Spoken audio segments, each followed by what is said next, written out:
rabbits are generous, honest, pure, graceful creatures. Our natural rabbit's pace should be able to keep up. Ah! Do you know what? That would never have worked. Well, on the heels of the absolutely delightful live-action CGI combo Paddington 2, which came out last month, now we have Peter Rabbit. And it also is a live-action combination of cute computer-generated effects here that makes for a terrific family film. And 2018 is really looking good for the kids right now, but also movies that don't talk down to adults. Now, Peter Rabbit is not quite on the level, in my opinion, of Paddington or Paddington 2, its sequel, which was super charming, funny, human family film. Peter Rabbit is more frenetic. It's almost like a war movie set in the garden here. Of course, based on the classic Beatrix Potter's beloved Peter Rabbit books, beautifully illustrated, wonderful things that every kid probably grew up with for many, many generations. Well, this is not your mother's Peter Rabbit. This is one for this age and for kids with short attention spans, certainly, because the action never stops. Blue jacket, no pants. You must be Peter Rabbit. Yeah, that's right. Wait, didn't you try to eat me? Show me your teeth.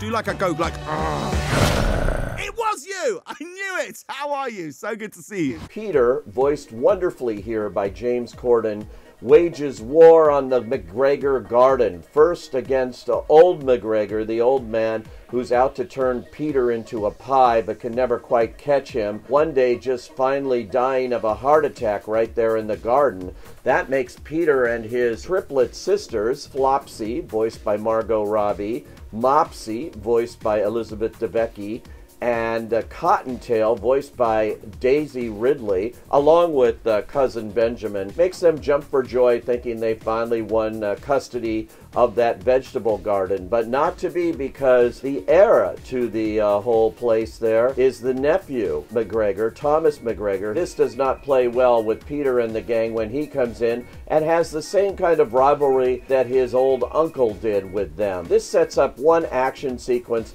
after another in the garden. Every absolute kind of slapstick moment you can imagine is pulled off in this movie from director Will Gluck, who really knows how to stage it, and the CGI effects on the rabbits and all the other animals, including the pig and everybody else here, is just first rate. Checking on the new neighbour. I'll explain it to him. We all share our land around here. Hello, I'm Bee. These gates are incredibly sturdy. I just need to keep the wildlife out where they belong. You're joking, right?